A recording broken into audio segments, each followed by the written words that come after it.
Salut, bienvenue sur le podcast de Anno 2. Personnellement, la cigarette a fait partie de ma vie de façon quotidienne pendant plus de 20 ans. J'ai grandi avec un père fumeur, mon frère, puis les copains, et moi-même. C'était normal de fumer. Ça me donnait même l'impression d'appartenir à un cercle privé. Mais il y a quelques années, j'ai pris conscience que la clope consume. Aujourd'hui, je suis une fumeuse festive, et je ne suis pas une grosse fêtarde. J'ai pris la clope sociale. J'aime fumer avec ceux qui fument et en buvant un verre. C'est une addiction particulière, et on en parle avec Alex.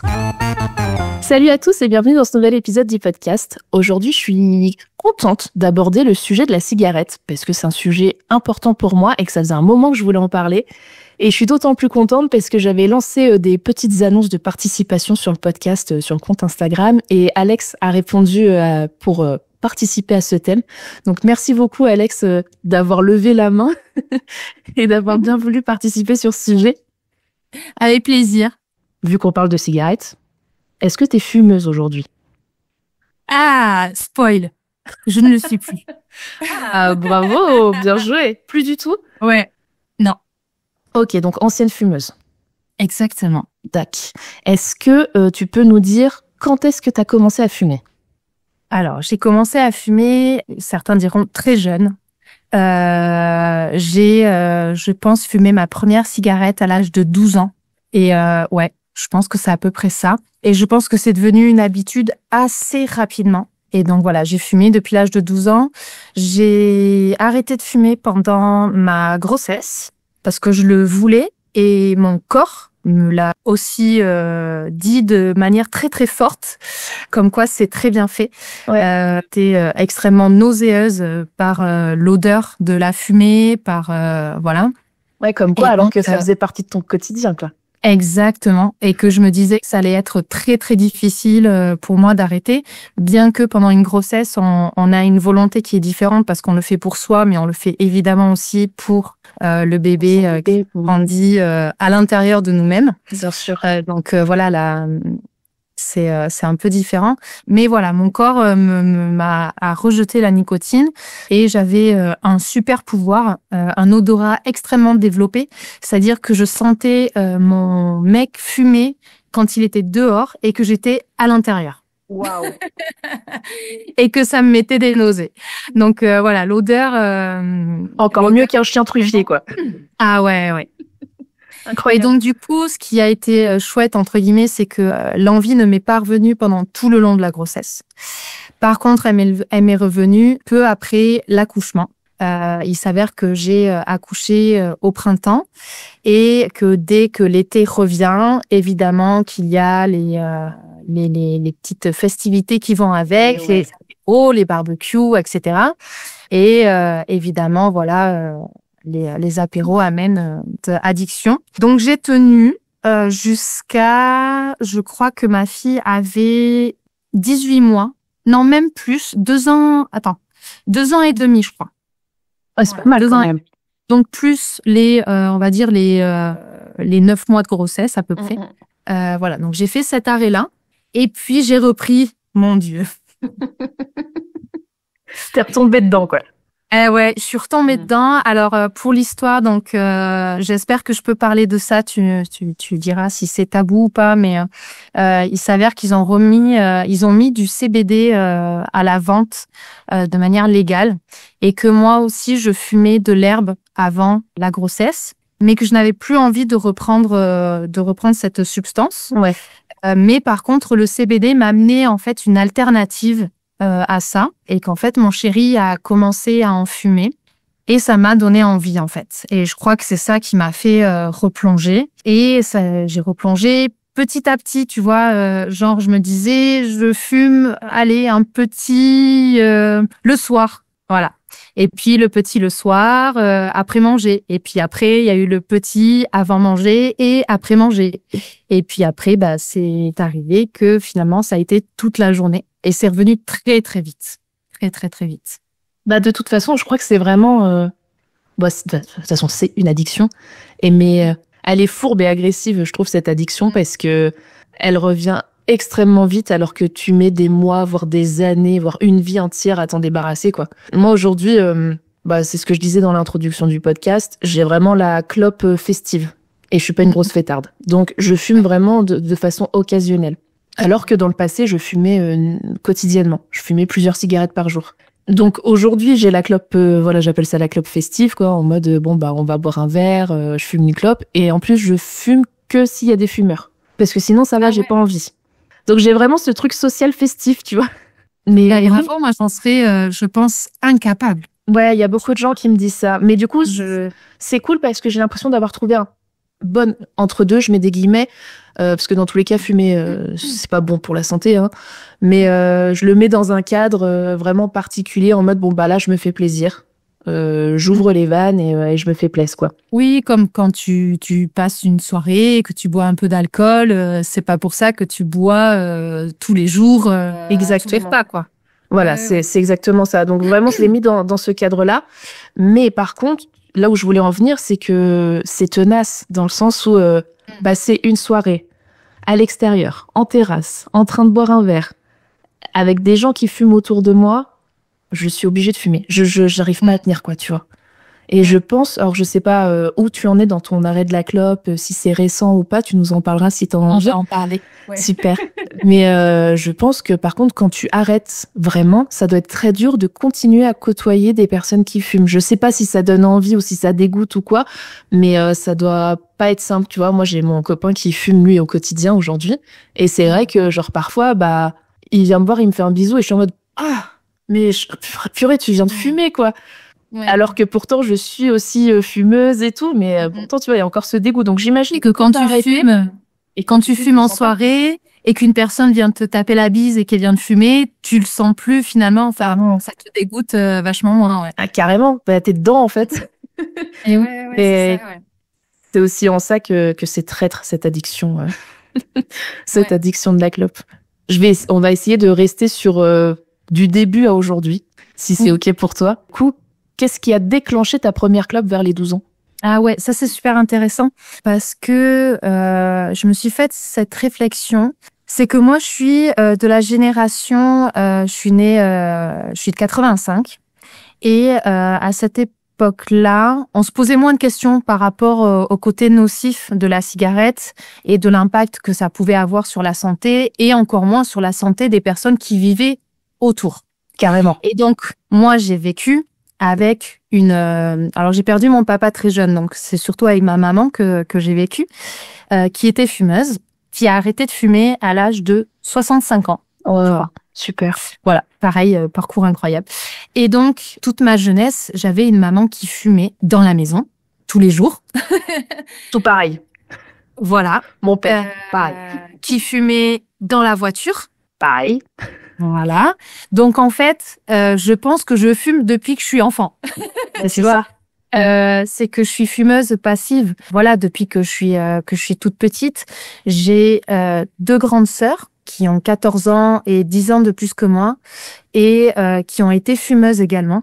Donc, j'avais aussi cette image-là, bien qu'il y en ait une qui a arrêté assez rapidement, entre guillemets, mais quand même, voilà, j'ai l'image de 2 grandes sœurs qui fument également. Grands-parents, grand-mère fumaient aussi, et pareil, dans la maison, hein. Et mon grand-père fumait le cigare. Donc, OK. Voilà. On fume, quoi. On était une famille, voilà, de fumeurs. Ouais, c'était ta normalité, en fait. Enfin, pour toi, voilà, c'était normal. Je comprends. Moi, c'était pareil. Mon père fumait énormément. Mon père, il fumait vraiment beaucoup. Genre, il fumait minimum 1 paquet par jour. En grandissant, bah, mon frère fumait aussi. Aujourd'hui, il a arrêté depuis plusieurs années, mais bon, bah, il fumait quand j'étais jeune. Ma sœur, avec qui j'ai 4 ans d'écart, fumait aussi quand elle était jeune adulte, on va dire. Elle a arrêté aussi. Mais bah, comme toi, j'étais dans un milieu où la clope était là de façon quotidienne, dans la maison. Oui. Et depuis que je suis petite, dans la maison, dans la voiture, genre même mon père, anecdote, et à son âme, hein, mais il fumait même aux toilettes, quoi. Enfin, oui, ben oui, bien sûr, mais bien sûr. Donc, tu vois, enfin bon, bref, ouais, comme toi, fumeuse passive depuis que je suis née, quoi. Et oui, c'est ça. Et par contre, c'était intéressant que tu dises que c'était pas du tout les mêmes choses qu'aujourd'hui. Et bah effectivement, fumeur passif, on n'en parlait pas du tout. Et même à l'époque, genre dans les années 70-80, il y avait vraiment des publicités pour la cigarette pour dire allez-y, c'est bon pour votre santé, pour votre digestion. Donc effectivement, allez, 40 ans, il y a eu une prise de conscience assez importante sur la clope. Oui, oui, et tant mieux. Et tant mieux, moi je suis contente aujourd'hui pour ces nouvelles générations. Tu vois, moi je vois les gamins, je vais l'appeler les gamins, je suis vieille, de 20 ans, tu vois, je trouve qu'il y a vachement moins de fumeurs que moi quand j'en avais 20. Ouais, pareil. Et je trouve ça génial. Je trouve ça super que aujourd'hui ce soit plus une obligation sociale ou que ce soit, tu vois, c'est limite t'es fumeur. Tu fais chier entre guillemets, ça pue, t'es obligé de sortir, tu vois. Et c'est limite antisocial maintenant de fumer, tu vois. C'est tu déranges la plupart des gens finalement. Exactement. En étant fumeur. Il y a vraiment une bascule qui s'est fait. Je sais pas de ton côté, mais depuis une dizaine d'années, je dirais. Quand j'ai commencé à travailler dans la société dans laquelle je travaille, genre les pauses clopes, on était une dizaine. Ouais. Aujourd'hui, je crois qu'il y a que 1 ou 2 personnes qui fument, tu vois. Ah ouais. Et c'est là que tu te dis, purée, en 10 ans de temps, ça a vachement changé, quoi. Ouais. Et c'est génial. Bah, franchement, ouais. Oui, parce que de toute façon, bon, on n'est pas médecin et tout, mais on n'a pas besoin de l'être pour dire que la clope, c'est mauvais pour la santé, en fait. Donc, exactement. Je crois qu'il y a eu assez d'études pour dire que c'est vraiment... Et je sais pas s'il y a de vrais côtés positifs à la cigarette. Non, parce que et je pense qu'on peut en parler. Il y a beaucoup d'études et moi je le vois surtout avec mon copain. Je fais mon étude personnelle sur lui. Mais il y a aussi souvent, tu sais, ce truc de je suis stressée, je vais fumer. Oui. Et bon, il y a plusieurs études qui ont prouvé que, en fait, de fumer, ça te remettait une couche de stress, en fait. Et ça accélère le rythme cardiaque, ça. Oui. En fait, tu vas pas te sentir mieux, quoi. Et moi, je trouve que c'est assez véridique. En fait, c'est que tu as besoin de t'occuper les mains. Bon, il y a aussi l'addiction Enfin, la clope, c'est une addiction particulière dans le sens où tu peux être accro à la nicotine, ça c'est une première chose. Mais il y a aussi ce truc de gestuel et d'habitude aussi. Oui. Donc, il y a vraiment tout un pan autour de la clope qui fait que c'est ça qui est particulier. Mais c'est ça qui est le plus difficile, de se sevrer de la nicotine. C'est, on va dire, le plus simple.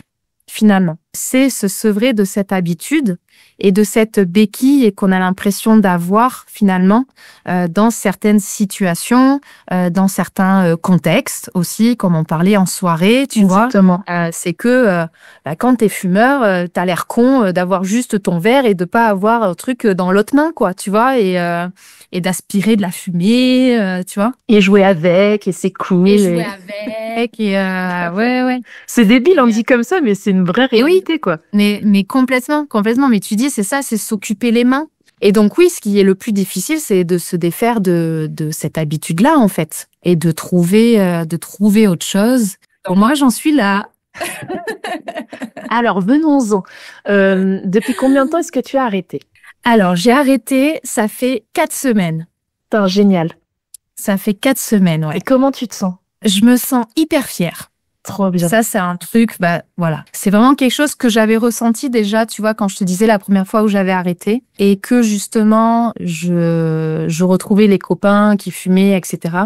Et là, je me disais, mais non, mais... Qu'est-ce que je me sens libre de ne pas fumer, de ne pas avoir à penser à avoir du feu, à avoir mes clopes dans la poche, tu vois. De rien, c'est une espèce de petite charge mentale parce que moi, je fumais du tabac à rouler. Donc, pareil, t'as du tabac, mais imagine, t'as plus de feuilles. C'est l'orgasme. Des filtres, c'est fif aussi.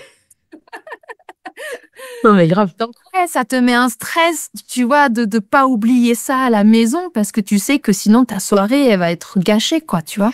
Mais ça, c'est un vrai truc, où t'es vraiment, donc t'es dépendant de la clope, mais tu te mets aussi dans des états de fou.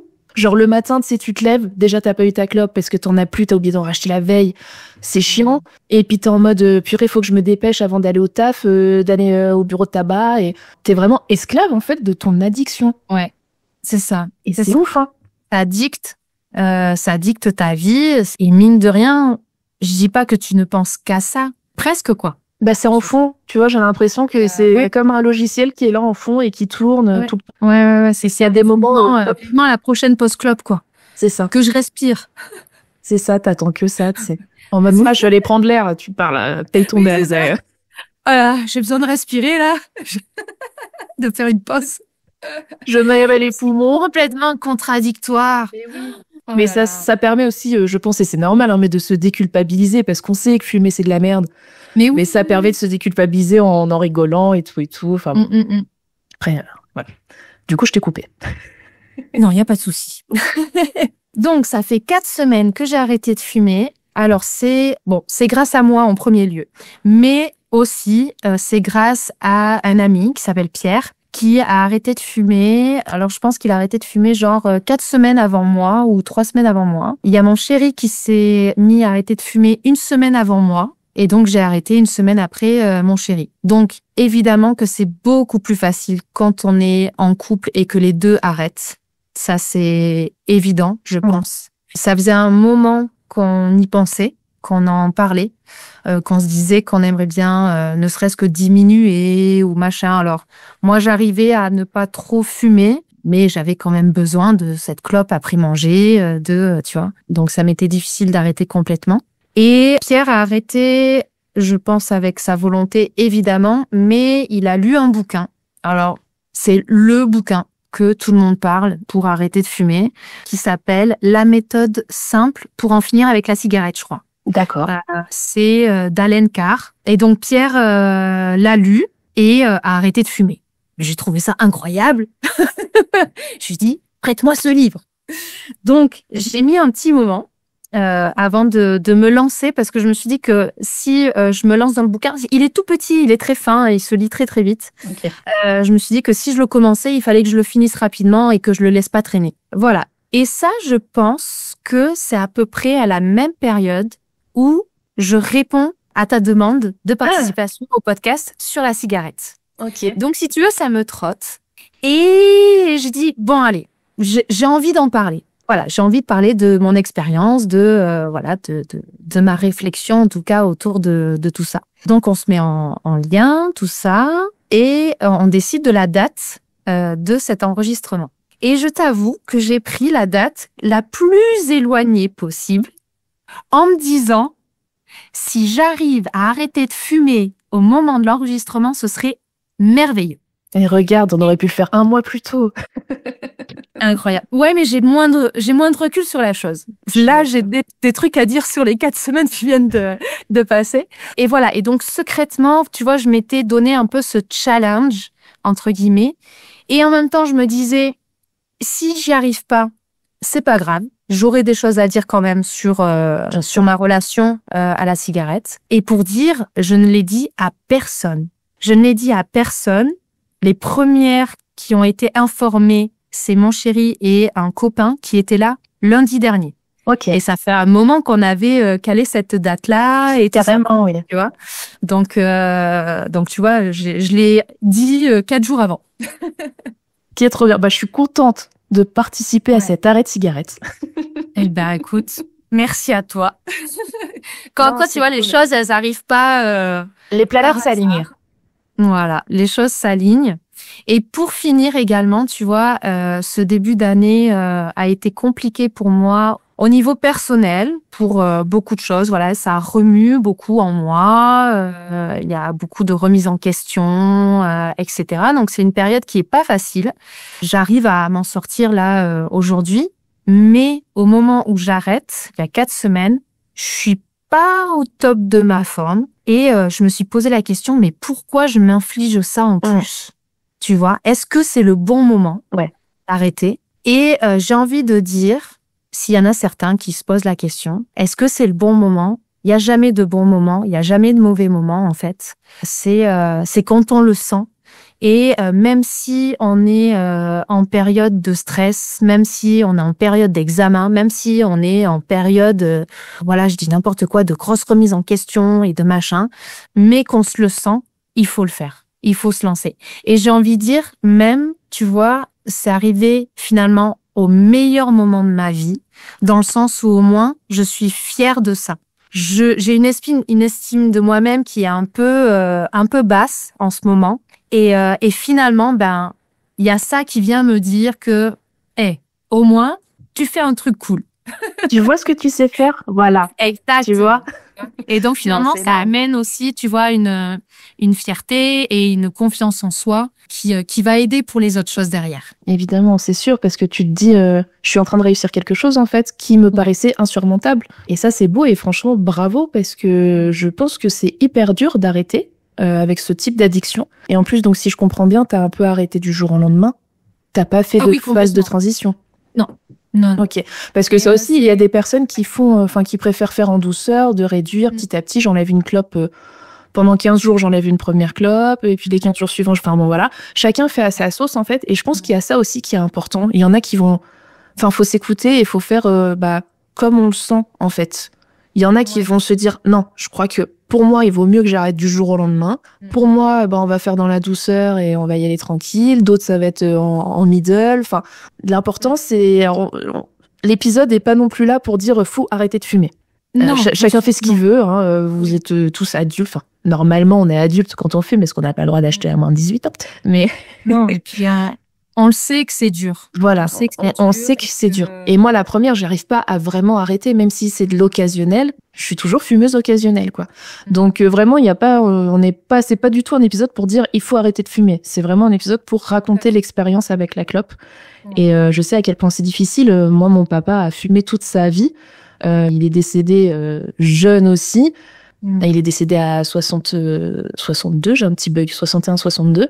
Bon, la clope l'a clairement pas aidé, hein, et pourtant, Dieu sait qu'il a essayé d'arrêter de fumer je ne sais combien de fois, mais il n'y arrivait pas. On comprend, quoi.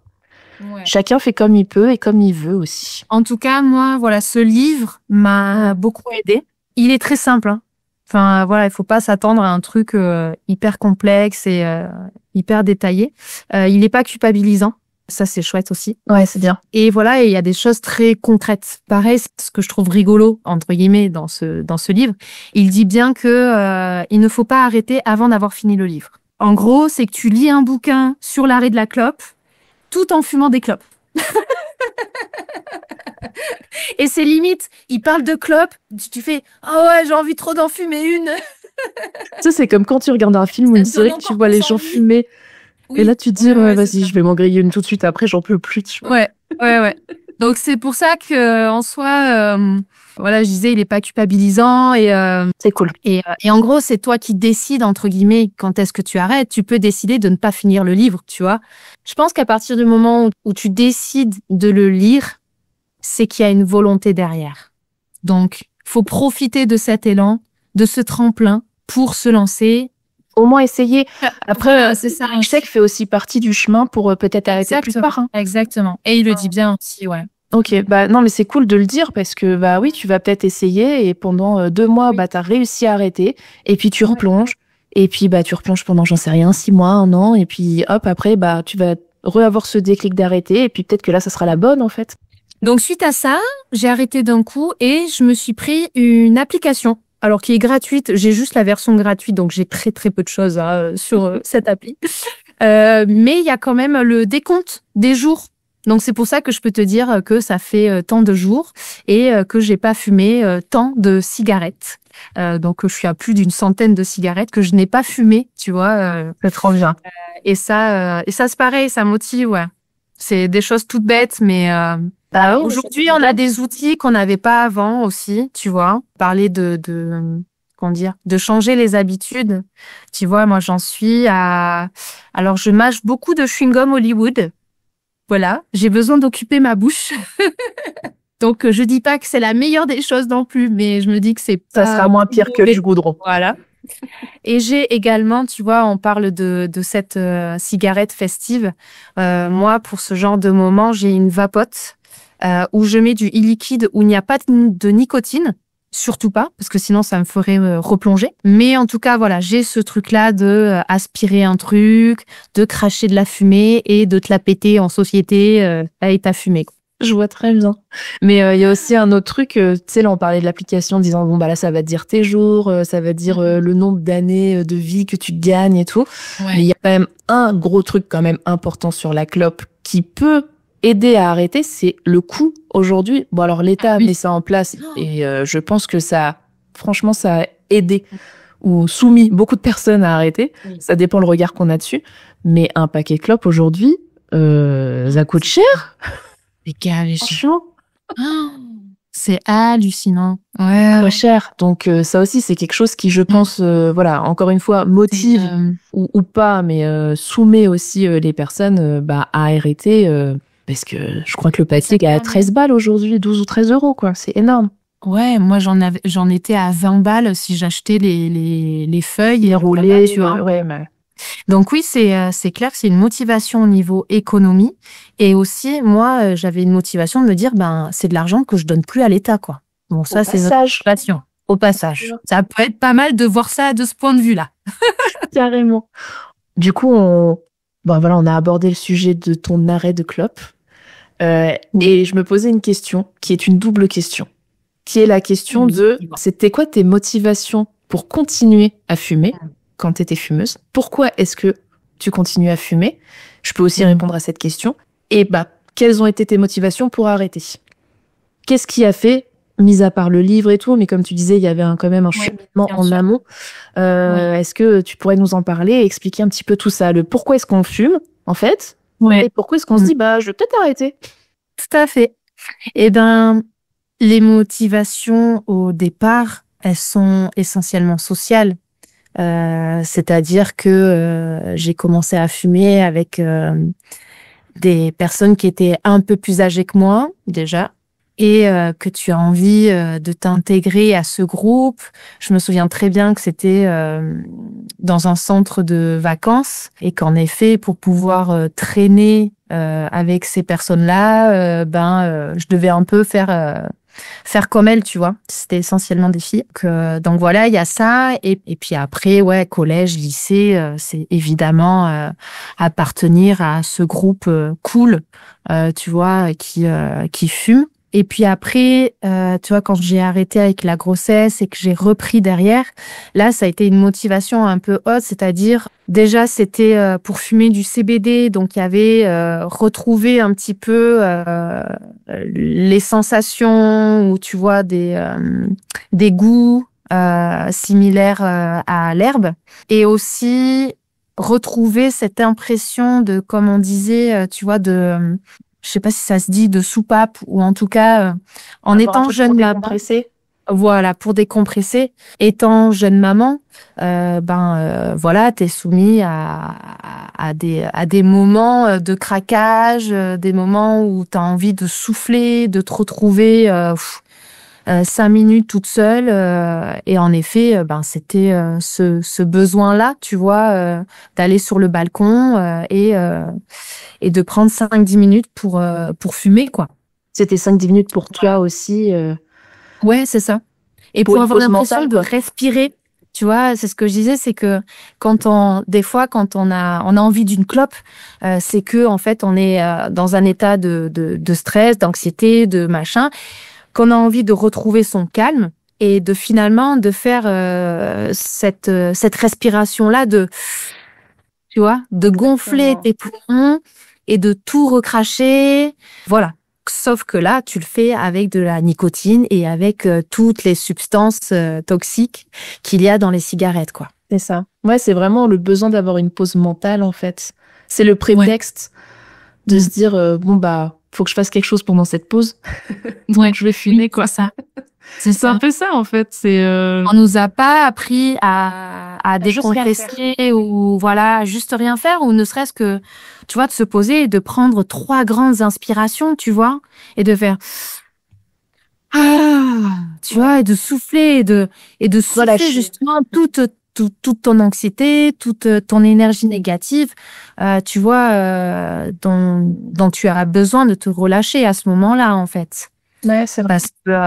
Parce que finalement, la clope, va pas te permettre de mieux respirer et de te calmer, comme on disait tout à l'heure, finalement.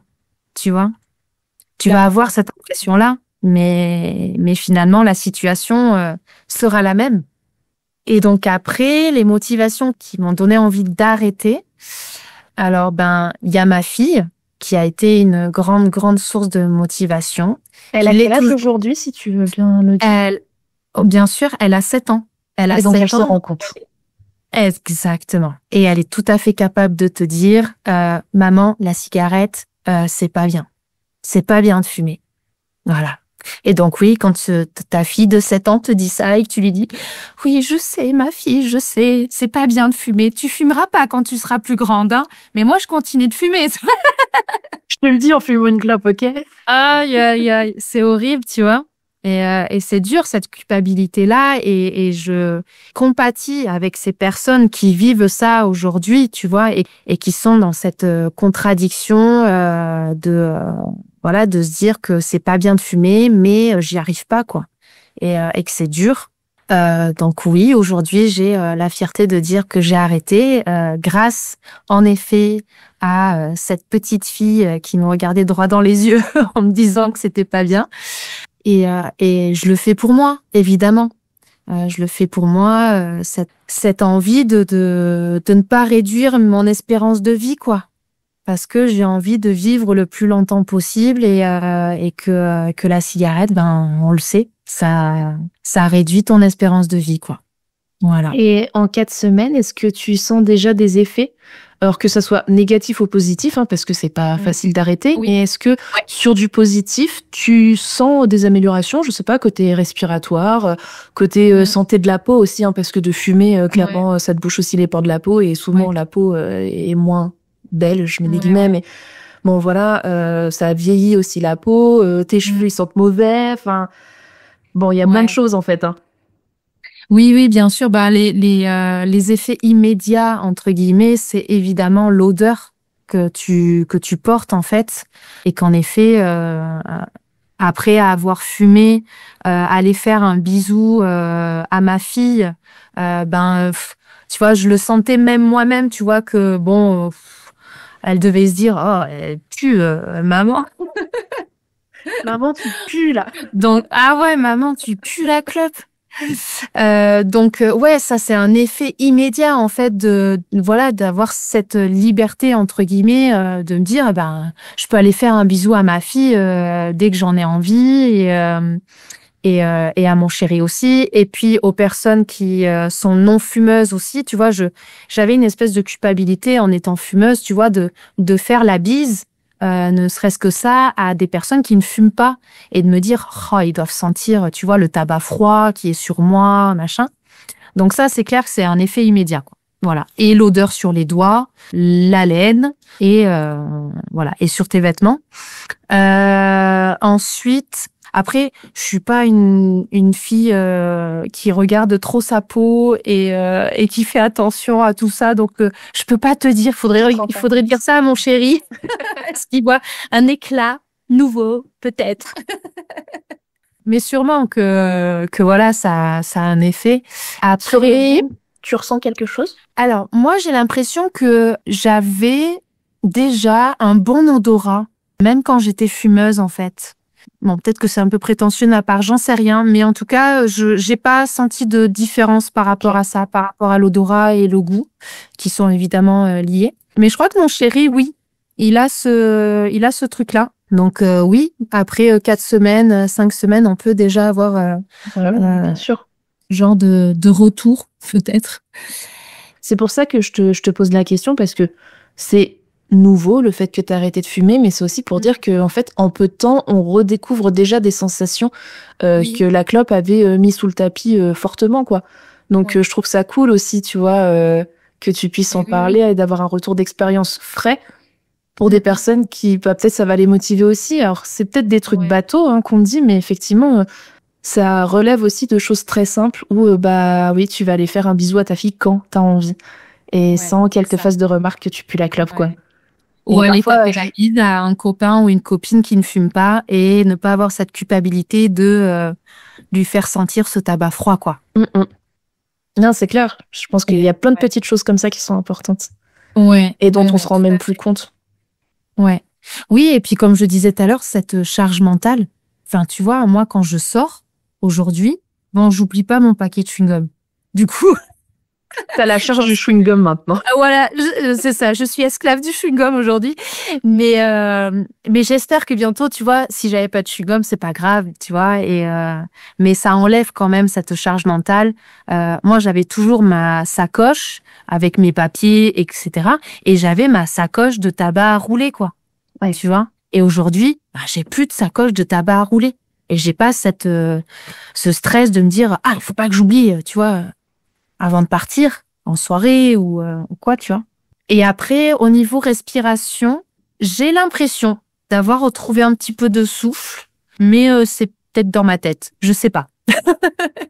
C'est déjà pas mal. Mais on va dire que oui. Ouais, je respire mieux. Mais je crois que c'est un petit peu plus long, l'histoire respiratoire et tout. Il me semble que c'est des effets qui arrivent genre 2-3 mois après. Mais bon, après, chaque corps est différent, donc parfois, on le ressent tout de suite, hein, donc Ouais. pas de jugement là-dessus. Ouais. Et les effets au niveau psychologique sont vraiment très, très forts. Et je pense que ça, c'est un des effets les plus puissants, c'est la confiance en soi que tu retrouves et l'estime que tu as de toi et cette fierté quand tu es en société, quand tu es en soirée et que tu vois les autres qui fument et de me dire ça y est, j'ai plus besoin de ça. Eh ouais, ça y est. Et il y a, si ça peut aider, moi je sais qu'il y a une phrase qui m'a marquée dans le bouquin et c'est devenu un espèce de mantra, tu vois, auquel voilà je m'accroche énormément. C'est les fumeurs m'envient. Tous les fumeurs, je pense, on va dire 90% des fumeurs rêvent d'arrêter. Et aujourd'hui, ces personnes-là m'envient aujourd'hui d'avoir arrêté de fumer. Alors, c'est peut-être un peu égoïste de ma part, mais en tout cas, ça m'aide énormément. En même temps, tu l'as fait pour toi. Hein. Ouais, c'est ça. Donc, c'est pas égoïste, c'est juste que tu l'as fait pour toi. Enfin, ouais. Donc, non, voilà. Franchement, c'est hyper beau et hyper bien que tu le dises. Et justement, quand tu croises des personnes en soirée qui, eux, fument, comment est-ce que toi, tu te sens? Est-ce que t'as pas trop envie? Est-ce que quand même ça t'attire et tu te dis, ah, faut vite que je m'en aille parce que ça me tente trop? Comment ça se passe? Ouais. Alors moi j'ai essayé de me confronter assez rapidement à ces situations-là, un peu de je sais pas comment on peut dire, de titillement, voilà. C'est-à-dire que dès le premier jour où j'ai arrêté de fumer, le soir j'ai bu une bière. Souvent quand tu bois une bière, quand t'es fumeur, bah la clope elle vient avec. Carrément. Et là je me suis dit vas-y je me challenge direct. Le premier jour, en fin de journée, je me suis bu une bière. Et ça a été dur. Ça a été très, très dur. Mais je l'ai fait. Et assez rapidement aussi, je ne me suis pas interdit d'aller en soirée. Moi, je sais que mon chéri, par exemple, la première semaine, on est allé à un petit festival et il n'a pas bu du tout. Alors que, pareil, on boit pas énormément, mais on boit au moins 1 ou 2 bières dans la soirée, comme ça, quoi. Et là, il n'a pas bu d'alcool. Parce qu'il avait trop peur que ça lui donne envie en fait. Et donc voilà, comme on disait, chacun en fait fait en fonction de ce dont il se sent capable finalement. Et moi j'ai voulu aller directement dans le dur, voilà, en me confrontant à ça. Et aujourd'hui en soirée, et ben écoute, ça peut me donner envie, mais ça dure très très peu. La fierté que j'ai de ne plus fumer est plus forte. Et ce mantra, comme je te disais, il m'aide énormément. Les fumeurs m'envient. Et en gros, c'est presque, je me la pète à ne pas dégager de la fumée aussi, tu vois, en buvant ma bière et ne pas avoir besoin. Bon, comme je te dis, j'ai cette béquille encore un petit peu avec la vapote, mais je l'utilise très très peu. Je tire deux petites lattes et après je la laisse dans la poche. Je la sors peut-être 1 ou 2 fois. Tu vois, vraiment, voilà. Non, mais c'est bien. C'est un chouette parcours quand même que tu nous racontes et comme quoi, bah, c'est possible. Et en plus, ce qui me fait d'autant plus halluciner, c'est que t'as arrêté du jour au lendemain et qu'en plus tout de suite tu t'es dit, je vais déjà me mettre dans toutes les situations où j'aurais bien envie. C'est ça. Et finalement, apparemment, c'est ce qui marche pour toi. Oui, c'est ça. Mais c'est, comme je disais, chacun est différent. Ouais. C'est ça, chacun fait à sa manière. Mais je pense aussi que ce qui peut être dur, c'est... il y a beaucoup de personnes, je pense, qui ont la clope sociale et qui ont commencé à fumer pour être dans un groupe, pour être cool. Enfin voilà, comme on disait un petit peu tout à l'heure, ce qui est, je pense, franchement, le cas d'énormément de personnes.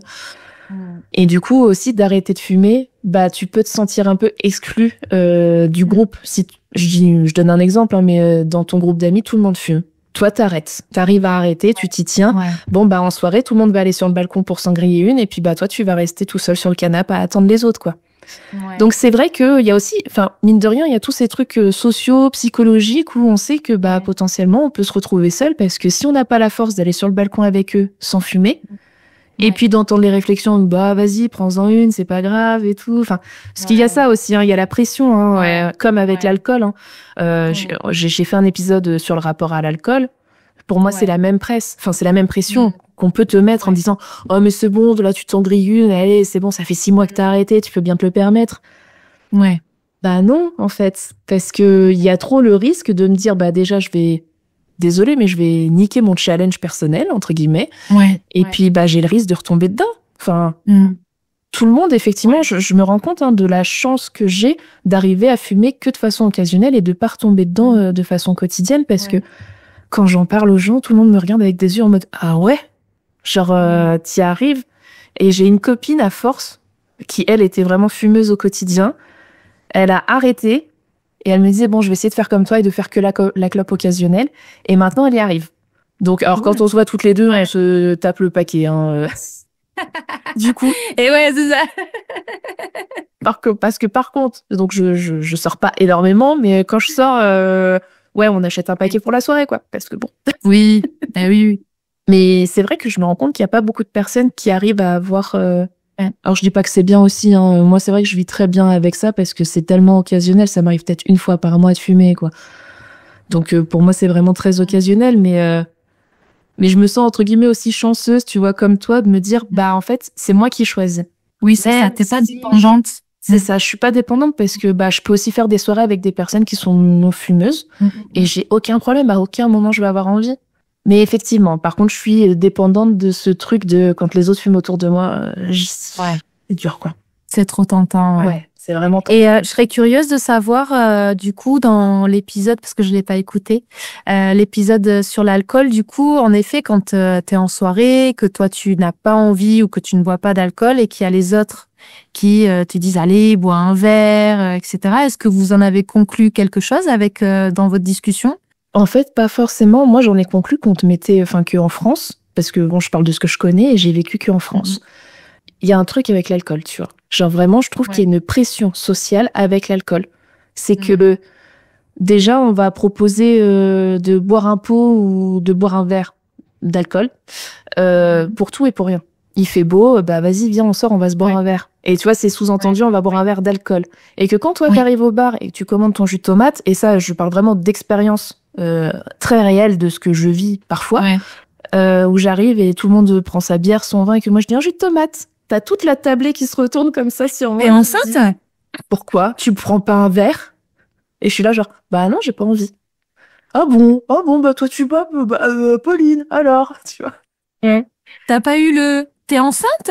Non, alors, parce que je souhaite pas avoir d'enfants, et ça, beaucoup de gens, ils le savent beaucoup, donc je pense que si j'avais changé d'avis, ils le sauraient. Ouais, mais bon, t'as toujours non, j'ai pas délicat. Eh oui. C'est qui met les pieds dans le plat et tu vois. Alors que justement, c'est pas le sujet à aborder dans ce genre de situation. Clairement pas.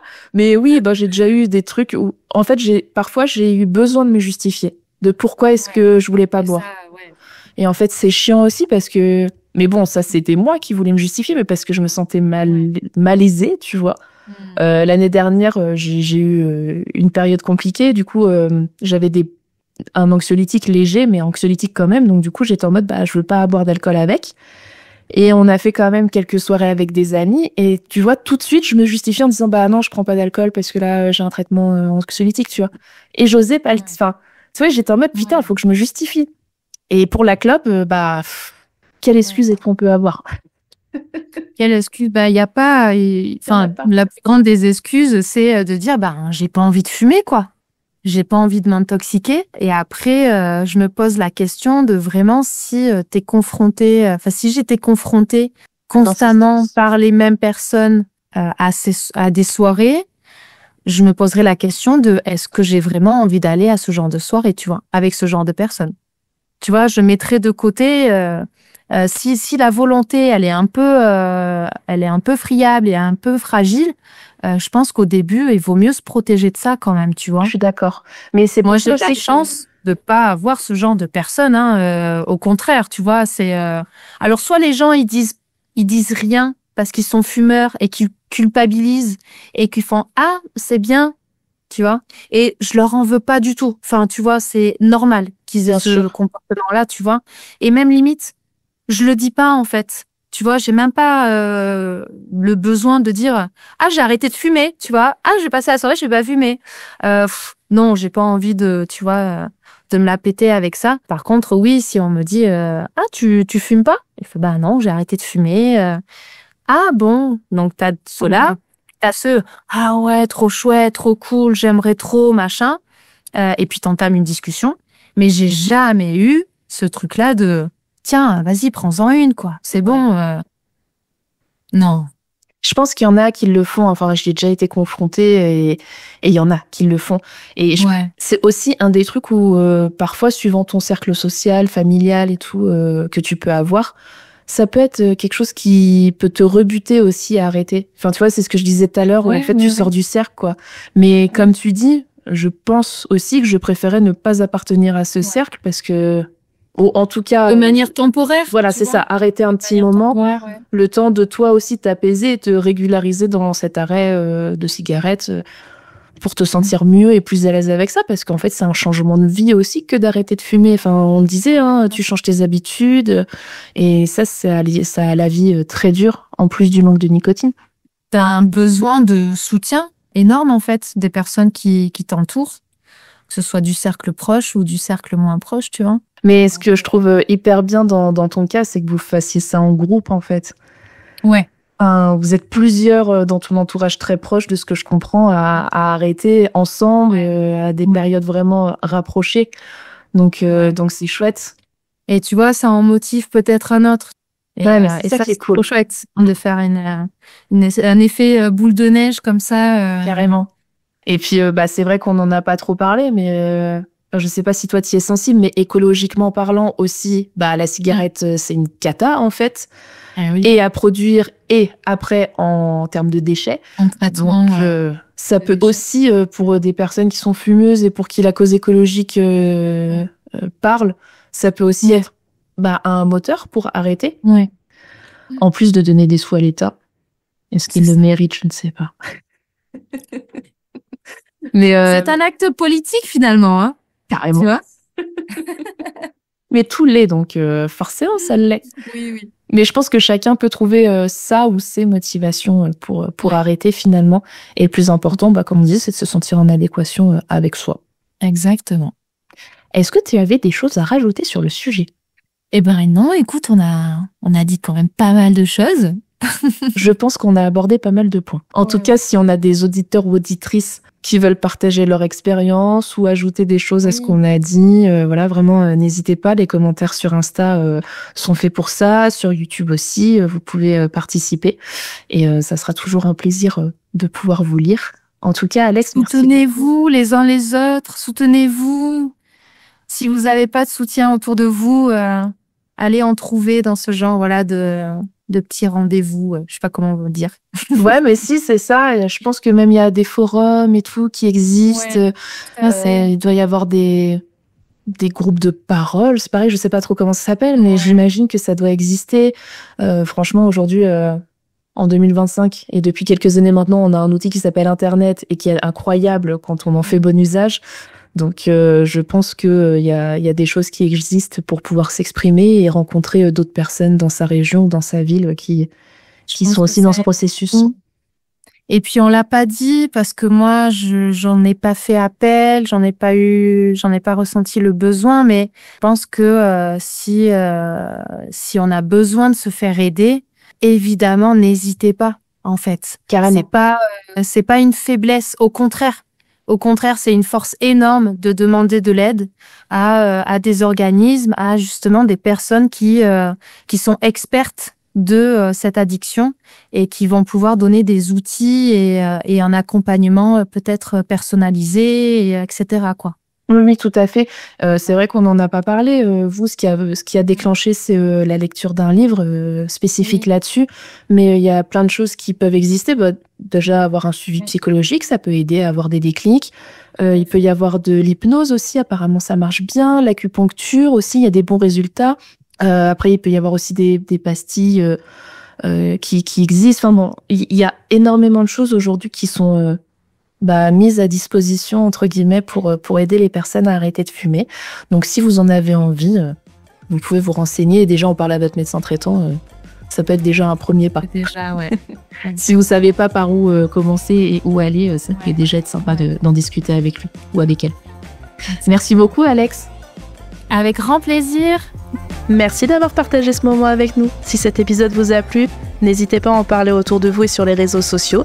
Et pour rappel, le podcast à nous deux, c'est un mardi sur 2.